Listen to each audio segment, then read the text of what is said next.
If you look at a map of Afghanistan, you'll notice the area in the southwest where the borders of Pakistan, Iran, and Afghanistan meet. This region has been described as one of the most remote and lawless areas in the world. Unforgiving deserts and rocky outcroppings, some nearby mountain ranges. It's been home to a smuggler culture for centuries, with roots honed by the powerful and heavily armed tribes that inhabit the region. The drug trade has flourished here. Some hash, but mostly opium, later refined into heroin by mobile labs that move around the mountains. It's provided jobs in a place where those are scarce, money where the people live in hopeless poverty. The thing about the opium industry is, it's at once an incredibly destabilizing, but unfortunately also a stabilizing force. It's also provided hundreds of millions of dollars for all sorts of less than desirable entities. Warlords, druglords, insurgents, rebels, US allies, US enemies, and yes, the Taliban. There's a couple of wild characters who pretty much have been each one of those things at one point or another in their careers. Then there's the Pakistani and Iranian and Tajik smuggler networks that have helped get it across borders, the various criminal syndicates in Turkey, the Balkans, Russian, Kurdish, and Central Asian traffickers who help get it across more borders, all the way to the street crews in London, Scandinavia, and everywhere else. By donkey caravans, 100-car convoys through the desert, trucking syndicates, cargo ships through the Arabian Sea, planes, trains, and automobiles. All have fed off of the opium poppy planted here in Afghanistan. So have the millions of heroin addicts in Afghanistan, Pakistan, Iran, and all over Europe, Central Asia, Africa, and Russia. The just deposed president of Afghanistan once claimed that without drugs, the war would have been over long ago. But also, some of his allies and officials would have gone broke or not risen to power in the first place. For decades now, starting a few years even before the Taliban took power the first time around, Afghanistan has dominated the world's opium and heroin market, in some years producing up to 90% of the global supply. This is the Underworld Podcast.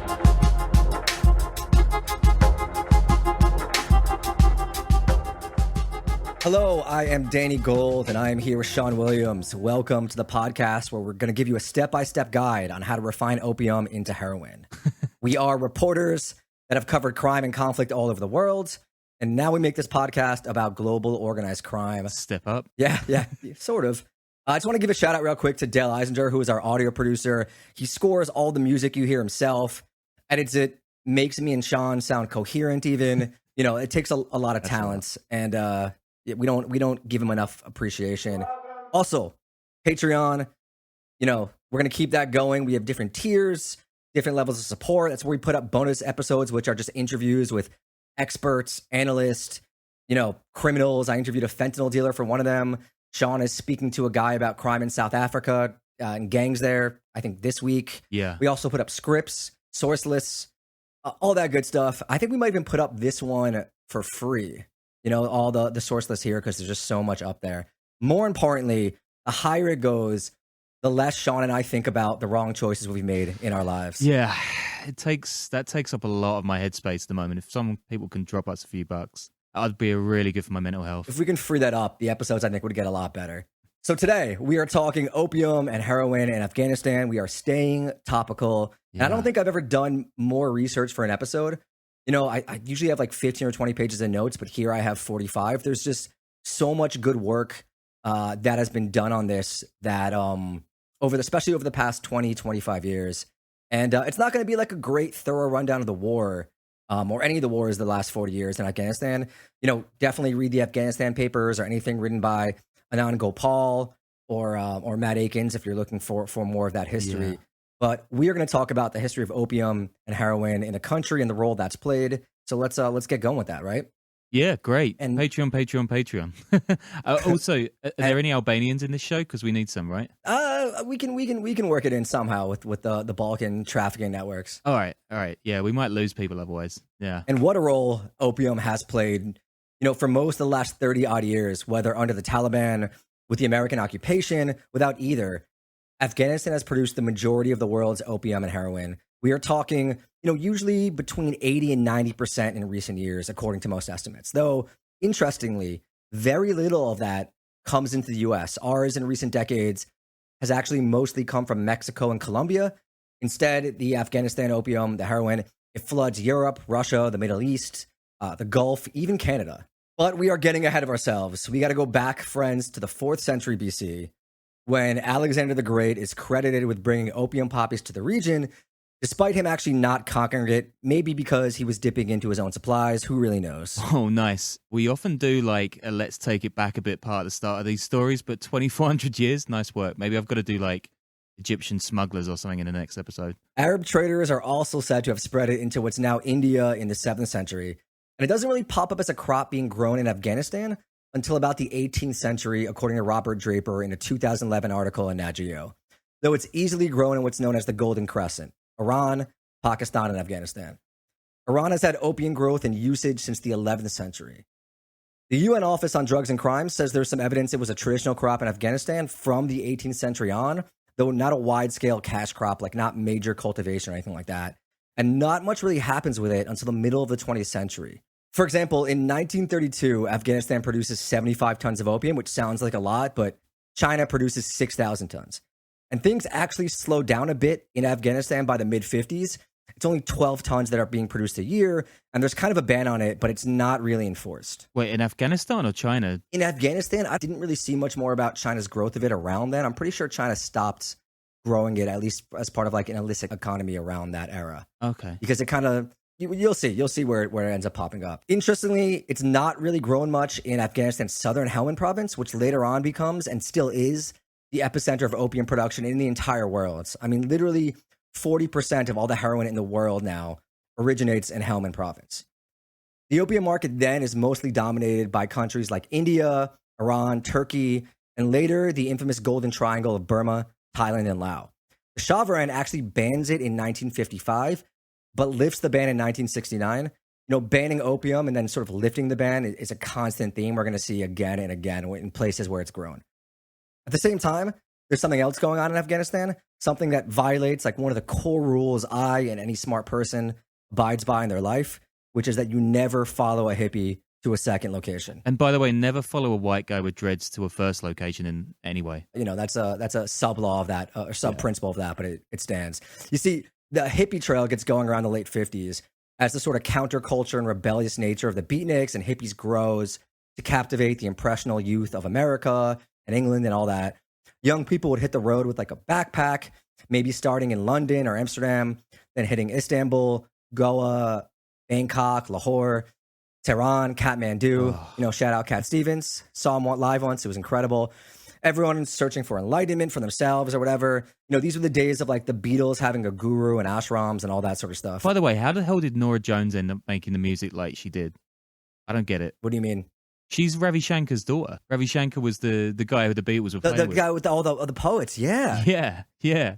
She ends up making like elevator music. It's nuts. I mean, her music's kind of delightful, dude. You know, don't try to bring it down. Old hippies like really remember this area in Afghanistan really fondly. Everything's cheap, peaceful, welcoming, and you know, they're also doing a ton of drugs. Not just the opium, but some of the world's best hash. And there was an estimated 5,000 or 6,000 hippies in Kabul at this time, which, I mean, that's just too many hippies. Like, nothing good is going to come of that. It's really weird. Like, so many of these hippie boomers spent their 20s and early 30s just wandering the world on copious amounts of drugs and somehow emerged like 15 years later as just titans of the industry and high-priced lawyers and real estate magnates and all that sort of stuff. Like Tom Freston, the guy who pretty much like helped launch MTV and later had a big C-suite role at Vice. He was living in Afghanistan selling carpets in the 70s. Like, how do you go from that to... I mean, that's just what happens when you switch up from hash to coke, I guess. Yeah. The hash trade also gets going there during this time, like international hash trade. It kind of puts Afghanistan on the map for international trafficking networks that are just getting going in Pakistan and Iran, just across the border and things like that, which is according to Ikram al-Haq in a 1996 paper on the history of the drug trade in the region. Of course, all that freewheeling love and drug use and all that and the hippies, you know, that's going to stop in Afghanistan really soon. In the 1970s, things really start to heat up with the opium trade too, for a number of reasons. In 1972, Turkey bans the growing of opium, and Iran bans it again in 1979, Pakistan around the same time as well. And meanwhile, there's a drought in Burma and Thailand and Laos that's affecting all their crops, and this creates a huge opportunity in the market because these were the major growers at that time. According to Gretchen Peters in a 2016 paper, quote, During the 1970s, the poppy crop had begun to increase somewhat, thanks to a decline in poppy output in Southeast Asia's Golden Triangle, as well as a U.S.-led effort to stamp out opium in Pakistan's border areas, which pushed poppy production across the Durand Line. The Durand Line is the border between Pakistan and Afghanistan. It's a wild, mountainous, somewhat lawless place and has been for centuries. Peters wrote these two monumental papers on the drug trade in 2009, 2016 that, just give a great history. I'm going to quote from them liberally. There's also a woman named Vonda Felbaugh Brown too, who has done extraordinary work. I'm using a lot of her stuff here, and she's just an amazing analyst and researcher and journalist as well across the criminal world in general. So I definitely want to give those two women a shout out because their work has fantastic. Oh yeah, and the Durand Line is also one of those like random British decisions over time, named after a guy called Mortimer Durand. So yeah, it's always the Brits running around screwing it up with bad teeth, as you guys like to say. And also shout out to The Man Who Would Be King, this old movie with Michael Caine and Sean Connery, Rudyard Kipling book. It's really cool, actually. They go off like exploring. Quite dated these days, but it's pretty fun. So Afghanistan is ruled by King Zahir Shah, and just for the record, like I'm going to mispronounce a lot of things. It's not like a sign of disrespect. I mispronounce English words all the time. I can barely speak English. You'll hear me now. Talk to Dale. Like Dale will tell you. There's a lot of things here that go wrong. If you subscribe to the Patreon, you can complain about my pronunciation. If not, you just have to deal with it. Nice. So the king, he rules Afghanistan for 4 decades, and he follows a policy of non-alignment that plays both sides of the Cold War to get aid and development projects from the Soviets and the Americans. In 1973, though, his cousin, Mohammed Daoud, seizes power in a bloodless coup. He abolishes the monarchy and declares himself president. He declares a bunch of really good progressive reforms, but he also starts to turn the country quite a bit upside down. He cracks down heavily on dissent, and he essentially becomes an authoritarian, which inspires the first makings of a rural resistance. So much so that in 1975, a group of Islamists try to stage a coup, but they fail. And then in 1978, Afghanistan's Communist Party launches the Saur Revolution, a bloody coup where they murder Khan and more than a dozen of his family members. The regime that takes over is incredibly repressive, torturing, murdering, imprisoning tens of thousands. And I'm borrowing a lot of this summary from Afghan journalist Emran Feroz. He wrote a bunch of great articles for New Lines magazine. He kind of breaks it down really concisely, more so than anything I've read. The regime is headed by Noor Mohammad Taraki and his right-hand man, Hafizullah Amin. Oh, yeah. These guys are bad bitches. They're bad. Yeah, just not in the good way. I mean, no. This is a Soviet-backed communist regime, which is just brutal, like mass graves brutal. Even to the point where the Soviets are like, guys, you got to turn it down a few notches, okay? Because you're just completely destroying any legitimacy that the government has, and bad things are going to happen. But of course, they don't. Amin ends up killing his mentor, Taraki, a few years later, and the repression just goes into overdrive, and everything is bloody and awful. Hundreds of thousands of refugees are fleeing across the border into Pakistan. Things are getting increasingly ugly, and on Christmas Eve of 1979, the Soviets launch an invasion. They kill Amin and install their puppet leader. According to Feroz, quote, "This happened contrary to a widespread and contemporary belief that CIA involvement provoked the invasion. According to some sources, the U.S. government started helping Mujahideen rebels a few months before the Soviet invasion. Yet the military intervention was a direct consequence of the actions of the Allied communist regime in Kabul itself, whose unmitigated brutality threatened to destabilize communist rule in Afghanistan, causing problems along the southern and potentially volatile border of the Soviet Union." And this is like really turning into a rural versus metropolitan thing, right? Like I don't think you hear enough about the differences between cities and isolated places in Afghanistan, like driving loads of the divides today. Yeah, I've kind of seen that brought up recently. I think Anand Gopal actually talks about that too, and his work there is incredible. But yeah, I forget, you reported in Afghanistan, didn't you? Yeah, I was back there 5 years ago, so 2016. I spent like a few weeks out. I did a really cool story for Esquire about MMA. This guy who does an MMA tournament tries to bring kids from different tribes together, and so they can win and lose with like pride instead of shooting the shit out of each other. I had a great time out there. It's like just really sad what's happening now, and I've been trying to get that guy out actually because he's in a lot of trouble. So yeah, shout out to Kakayo. I hope he gets across the Pakistani border. Yeah, it's kind of it's volatile, man. It's really bad. Yeah. Now, this is when the anti-government resistance factions really start to rise up. They're often headed by tribal leaders or newly established warlords Some of these groups are Islamists, very similar to the Muslim Brotherhood. Others aren't, and they weren't really super unified. They just wanted to bring down this repressive government. And to clarify a lot of like the dumb shit that you see on Twitter, TikTok, whatever, none of these groups were the Taliban. Okay, the Taliban didn't exist until the 90s, and some of these groups actually ended up fighting them. Yeah, I think Gopal's book, No Good Men Among the Living, is great for this stuff. Like all of this agrarian, Islamic Pashtun code culture in Afghanistan that sets the foundations for what's going on now. His book's amazing. Also, none of these groups either were Bin Laden and his boys. Like they only really emerged as a force later in the war, I think in the mid 80s. And if I remember Steve Cole and Lawrence Wright correctly, they weren't that big of a group.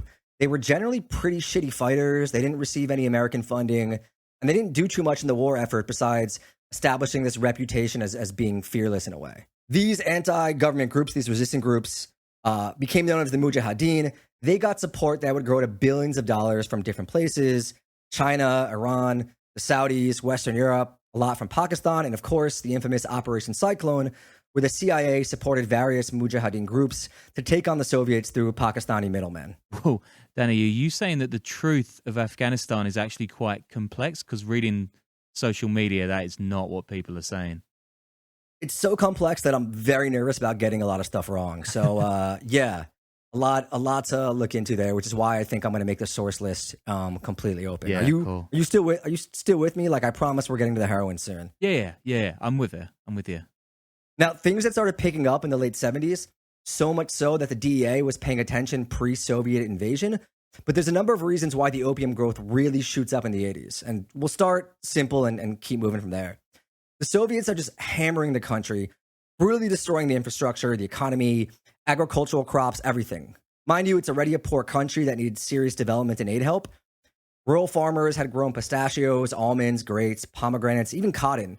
But that's all quite hard to keep going in the middle of a relentless bombing campaign where farms are destroyed, livestock killed, all that sort of stuff. Part of the Soviet strategy was to starve the Mujahideen and their supporters, so they deliberately went after crops and these sort of things. From a 2009 Gretchen Peters paper, quote, "The Soviet scorched earth policy destroyed thousands of acres of farmland and sent millions of refugees over the border to Iran and Pakistan, leaving fewer people to work on the remaining arable fields." Yeah. As that war was just brutal. Like as the Soviets got increasingly desperate and they were doing pretty despicable stuff on the battlefield. I remember when I was researching it, one story I read was about them planting bombs in children's toys and just dispersing them around the country. It's pretty messed up stuff. Yeah. And don't worry, we're going to get to the horrible stuff that American allies did as well. Vanda Felbaugh Brown, in a 2013 paper for the National Bureau of Asian Research, says, quote, "Though Soviet forces were able to control the major cities, they never succeeded in controlling the countryside, where they could not distinguish insurgents from the rural population." Sounds familiar. Yeah. As a result, Moscow ultimately resorted to a scorched earth policy of systematically destroying agricultural production and infrastructure in Afghanistan, including orchards and irrigation systems, to drive the population out of the countryside and into the cities. Yet, since agriculture represented the predominant segment of the overall economy, the population was not able to cope economically in the cities, and instead switched to opium poppy cultivation in the countryside. And here's the thing about opium and why it's great for times like these. It's super easy to grow, it's reliable, it doesn't need much water, and once harvested, it keeps for a lengthy period of time, unlike most produce you can grow. And since you can store it and it keeps, you can use it as credit or money, and it's used as that still in super poor areas. Like the hex of the pre-internet age, am I right? You're getting into, that's crypto Sean's talking about it, and it's so weird, and I don't even know what it is. And things are bad if Sean's the one getting involved in like foolhardy crypto. It's up $20 today. $20. It always is. Until it's not. The Mujahideen, those fighting the Soviets, they did their fair share of fighting and destroying things as well, of course. Now, it wasn't all of them, but some of them also did their share, the lion's share really, of growing and smuggling opium. I'm quote heavy this episode again because there's so much good work on it. Says Peters, quote, "A multi-party, multinational insurgent force known as the Mujahideen received military training, logistical support, and safe haven in neighboring Pakistan, as well as billions of dollars in covert funding from the United States, Saudi Arabia, and other countries. The resistance lasted 9 years, during which fighting destroyed much of the country's limited agricultural infrastructure and roadways, prompting growing numbers of poor farmers to plant poppy, a sturdy crop that requires little irrigation and does not rot. Certain commanders sought to establish financial independence by deepening their involvement in the heroin trade. For example, Nassim Akhundzada, whose control includes the fertile Helmand Valley, enforced opium production quotas for poppy farmers and trucked drug shipments into neighboring Iran, where he could fetch higher wholesale prices.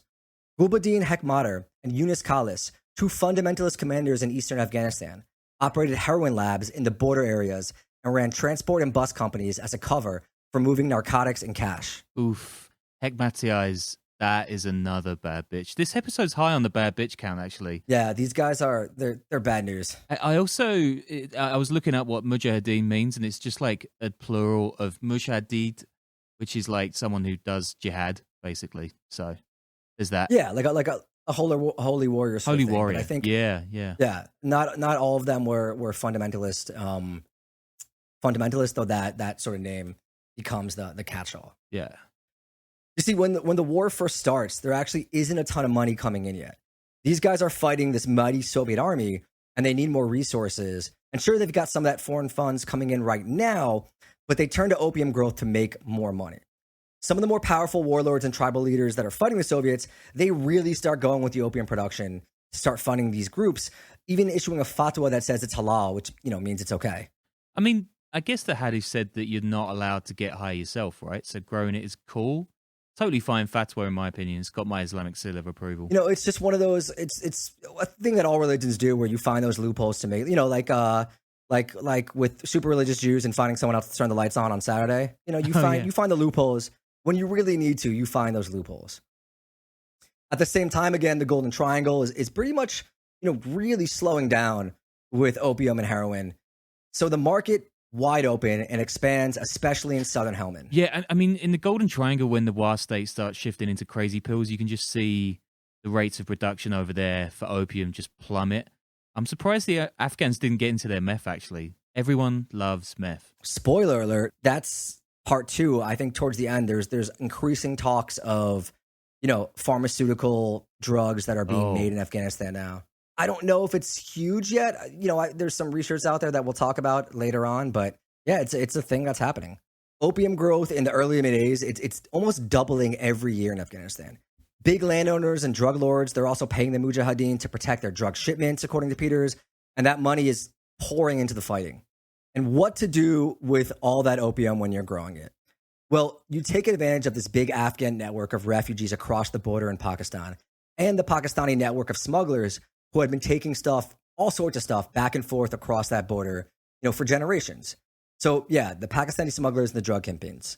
See, it wasn't the CIA coming through, holding up stacks of cash like they were a phone, or just dropping off crates of guns directly into the people's hands. The CIA was working through the Pakistani military and the ISI, which is their intelligence agency, who already had a reputation of being hopelessly corrupt and profiting handsomely off the drug trade. And that's before this market really took off like it does now. I mean, things were so corrupt, it went all the way to the top. Governors, high-ranking military officials, even the prime minister's right-hand man. All the smugglers were under their protection. So they would take the U.S. weapons and cash into Afghanistan, and then they would take the opium out. And they got real smart and innovative and built a bunch of refining labs on the border, and soon they were turning all that opium into heroin. It takes 10 kilos of opium to produce 1 kilo of heroin, and the heroin is much easier to transport and more valuable. No one is on street corners in Marseille asking for a bag of opium. You're not going to the right clubs, my man. Yeah, maybe. I mean, there's probably a little bit of that there, but it's probably not, probably somewhere on yachts and things like that. I don't think the market for opium is huge in these countries. Opium mega yachts.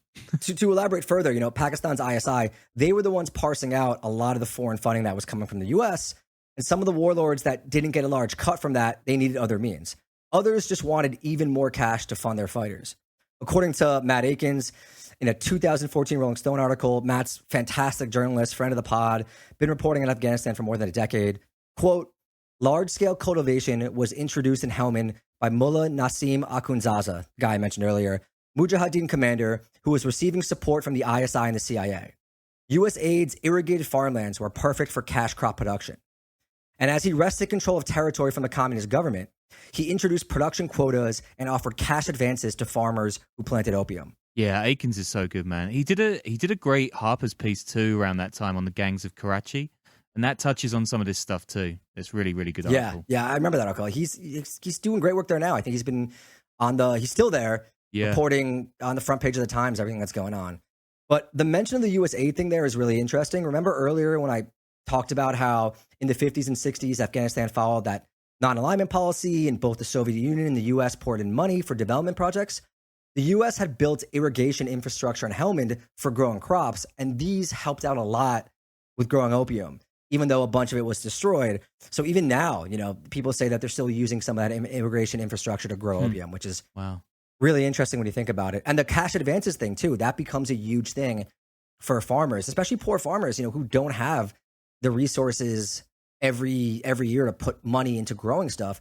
If they're getting cash advances, that's really appealing. As these warlords took on more and more territory, Hekmatyar, they started getting heroin money too, even eventually fighting each other for drug control, whether it was trafficking routes or crops and everything like that. Hekmatyar even set up his own heroin labs on the border with the big-time Pakistani smuggling networks. Says Peters, quote, "The Mujahideen's involvement in the poppy trade was cause for concern. More worrisome still were the Pakistani military's links to heroin trafficking. 70% of the world's supply of high-grade heroin was produced in or smuggled through Pakistan by 1984, according to European police estimates. There was widespread evidence that the covert pipeline run by the ISI, which brought weapons and material by truck and donkey to the Afghan guerrillas, funneled out vast amounts of heroin. In 1986, 2 Pakistani military commanders were arrested with over 200 kilos of pure heroin and then released." What? Yeah. So because, the Pakistani networks had the heroin processing going on and the widespread corruption, and these labs were in tribal areas with little federal government oversight, the government of Pakistan just was hesitant to act. And the Americans weren't about to do anything either, as we'll discuss in a bit. Also, a lot of the Pakistani officials were making a ton of money off it and just kind of feared retribution if they did do something. One of the main players in the Pakistani network is a gentleman by the name of Ayub Afridi, who became infamous for having one of the largest houses in the world, a villa in the Khyber Pass, and also being used by and eventually arrested by inside the United States. And I'm going to do a whole episode about him eventually, but he came from a big smuggling network background, and he was one of the main guys who collaborated with the Pakistani government to take weapons into Afghanistan while bringing out opium to be processed into heroin and then trafficked.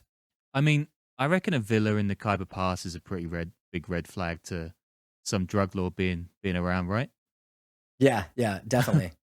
The Afridi tribe is also one of the most successful cricket families in the world, by the way. But we won't do a whole episode on that. Don't worry. We can do a little segue, I think, in the episode on him for you. Don't worry. I'll find one. So where was the CIA in all this, right? Well, some of their ostensible main allies were fighting the Soviets tooth and nail, but also growing and trafficking large amounts of heroin. Well, they had what one would call euphemistically a hands-off approach. It's your basic Cold War, I'm going to look the other way on the bad shit you're doing as long as you keep fighting the right guy's story. Oh, right. Okay, so I was looking at Twitter and I thought the Cold War was just good guys fighting bad guys, and it was pretty simple, right? So the U.S. officials that were working in Pakistan ignored and even suppressed indications that their Mujahideen groups and the Pakistani military were up to their neck in trafficking, says Peters. She goes further, quote, "The Washington Post reported in 1990 that U.S. diplomats received but declined to investigate first-hand accounts that Afghan guerrillas and ISI agents protect and participate in heroin trafficking.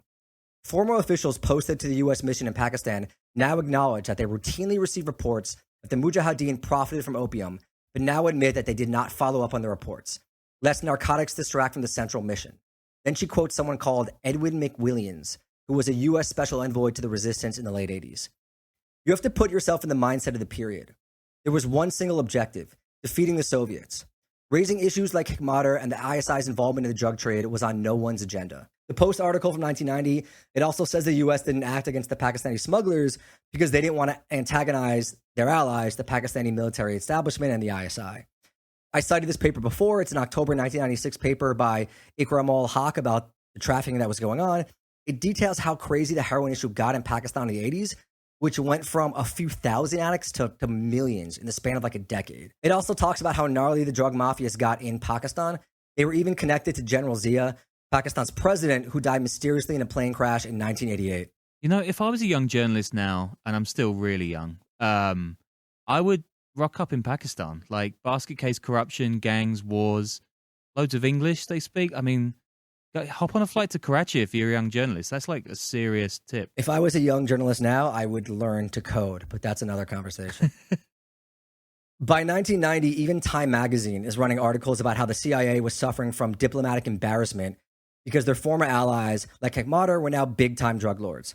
Hawk calls it, quote, complicity in the drug dealing of covert action assets, not in most instances any direct capability. Now, one would assume, though, that if you're responsible for all this happening, you would kind of take a role even after your objectives are accomplished. But, that doesn't exactly happen, as we'll see. In 1989, the Soviets pull out, defeated, and so does the world's attention and the foreign aid money from the US, among others.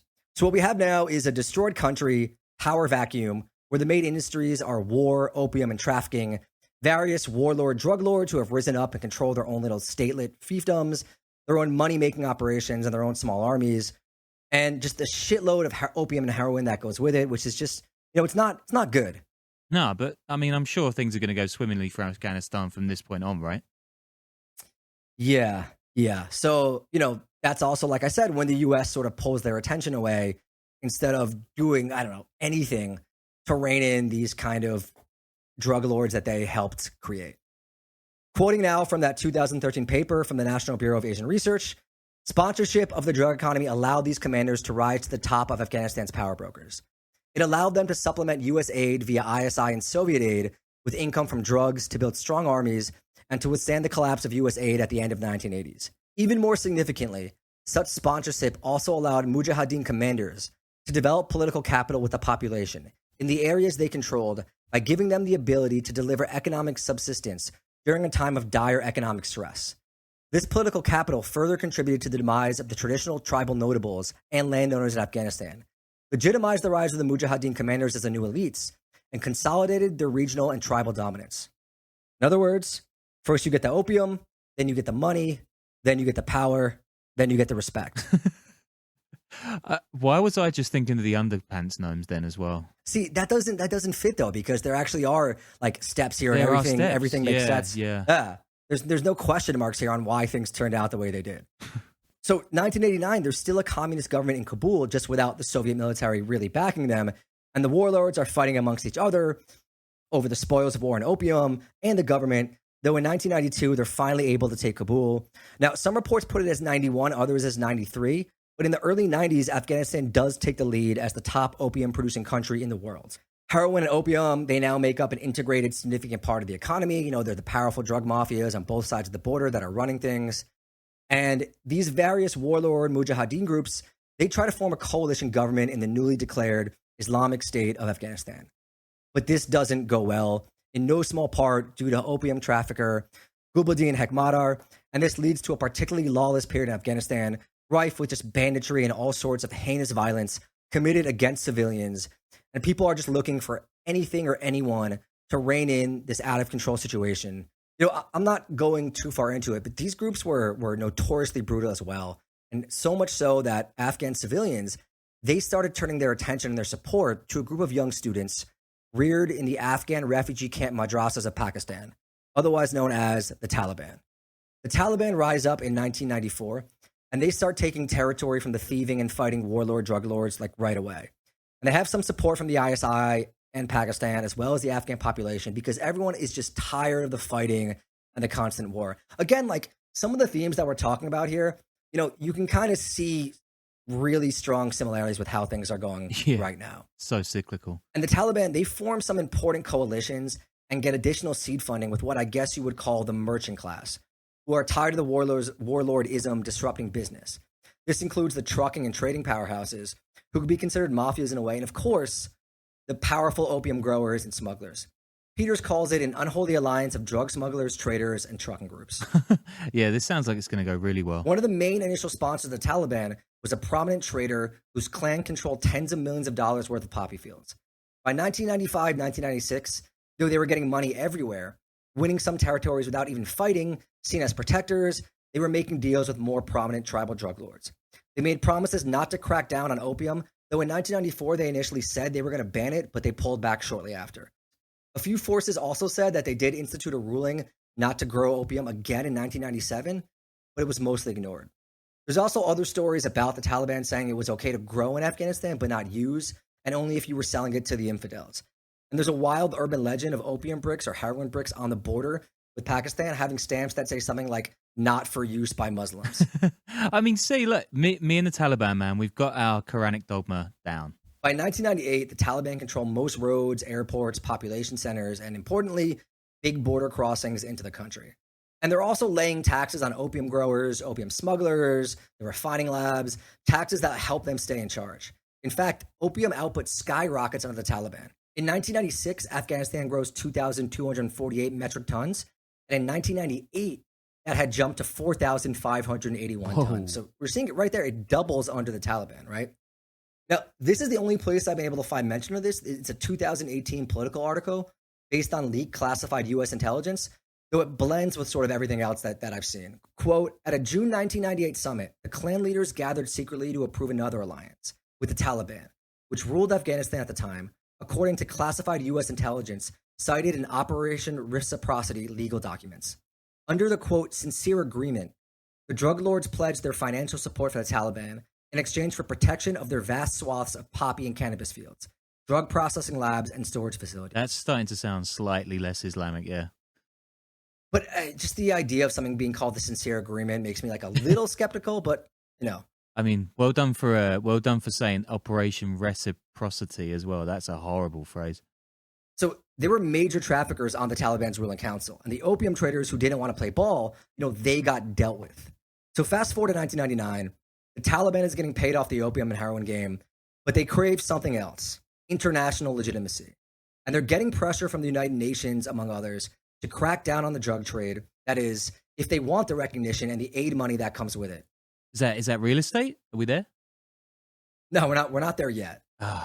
So some reports say that it was the 1999-2000 growing season. Others say that the ban goes into effect in July of 2000. But the Taliban go ahead and issue a fatwa declaring cultivating opium in their territory haram. And they enforce it like only the Taliban can.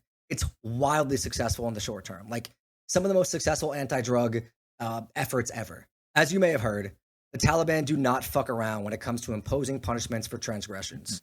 Cultivation declines by something absurd like 90%. And according to Peters, there's some unintended consequences for that as well. Quote, the ban created a humanitarian crisis by leaving thousands of small farmers and sharecroppers without income.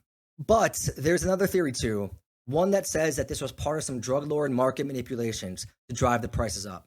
See, once the ban happens, the price shoots up in country from $28 a key of opium to $400. And the Taliban, they had a nice stockpile. Remember, opium keeps. Peters again, quote, some Western and Afghan officials have concluded that the poppy ban was the ultimate insider trading act. The UN-affiliated Narcotics Control Board concluded that after 4 years of bumper crops, stocks of Afghan heroin were big enough to supply the European market for 4 more years. More than a half dozen well-placed tribal sources and Afghan officials interviewed for this project said senior Taliban leaders and Haji Bashar Nourzai purchased massive amounts of opiums just before the ban. It wasn't religion, said a Quetta-based smuggler. It was just business. They bought low, they sold high. There's like a GameStop or a crypto or some sort of insider trading joke to make here, but honestly, it just feels like low-hanging fruit. It's almost like a Sean joke, Hey, I'm doing those jokes ironically. The ban, of course, also allows them to crack down on the competition. And according to some, farmers actually start disobeying it in the spring of 2001, and the Taliban allegedly revoke it in September. It had decimated the economy, pissed off too many people, including the locals that they count on for support. But yeah, of course, something else happens in September of 2001 that has to do with the Taliban. They kill the Lion of Panjshir, Ahmed Shah Massoud, hero of Afghanistan, leader of the resistance. And then 2 days later, the towers come down, the U.S. declares war, and that's going to throw this whole opium heroin thing on a wild journey. With that, alas, we'll have to wait until next week. That's right, it's a two-parter. Nice. Things are going to get weird next week. We're going to go into all sorts of fun, awful, awful things. Yeah, cue the Afghan war cliffhanger music, Dale. I'm excited for that. And also, just before we close out on this one, do you know where else some of the Afghan opium made its way to? Where? Albania. Yeah, anyway, thank you guys again. Patreon support. Oh yeah, actually next week is going to be the second part of the Bot or Mine Off thing. We're doing a little split thing. We're gonna see how that works out. But if you made it this far, thank you, and we'll see you guys next week.